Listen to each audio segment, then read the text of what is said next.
Samsung আর আইফোনের camera compare অনেকেই করে, বাট ব্রাইটনেস কম বেশি মানে এক একটার কমায় এক একটার বাড়ায় ভিডিও করে। তো আজকে একদম আমরা লাইভ দুইটা ব্রাইটনেস ফুল দিয়া তারপরে ক্যামেরার ভালো কোনটা তাইলে আপনারা বুঝতে পারবেন।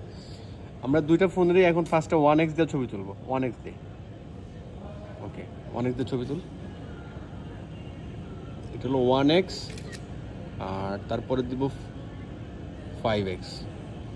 এইটা হলো স্যামসাং আইফোন, একদম ইডেট ছাড়া, কোনো ইডেট নাই, কিচ্ছু নাই। এটা হলো 10x 10x 10x 10x।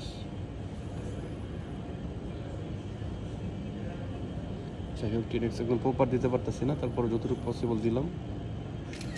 আর এইটা হলো ম্যাক্স আর এইটা হলো ম্যাক্স। যদিও 100x যেহেতু স্যামসাং এই দিক দিয়ে স্যামসাং আগে থাকবে। এই যে এটা হলো ম্যাক্স জুম, এইটা হলো 10x, এটা হলো 10x এর তানহা স্কল, তানহা তানহা তানহা।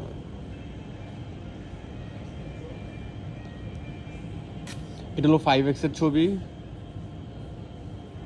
আর এই পাশে যে বইটা এইটা হলো 1x এর ছবি।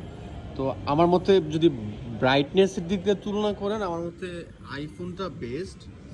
আর দূরের থেকে জুম করে যদি ধরেন মানে 100x জুমের ক্ষেত্রে তো স্যামসাং এই ক্ষেত্রে আগায়। আবার ওভারঅল ক্যামেরার জন্য এই যে এই মালই বেস্ট, মানে আইফোনই।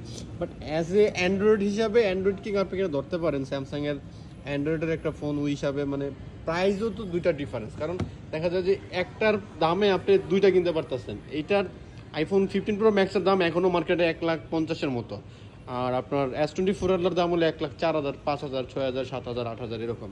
তো প্রাইজের ক্ষেত্রে তুলনা করতে গেলে আপনার স্যামসাংয়েরও অবশ্যই সব দিক দিয়ে বেস্ট বলতে হইব। বাট যাদের বাজেট আছে তাদের লেগে তো ভাই কোনো কথাই নাই, আইফোনই। এটা ভিডিও করে দিও লাগে, ছবি তুলে দিও, একটা ভিডিও করে দিও।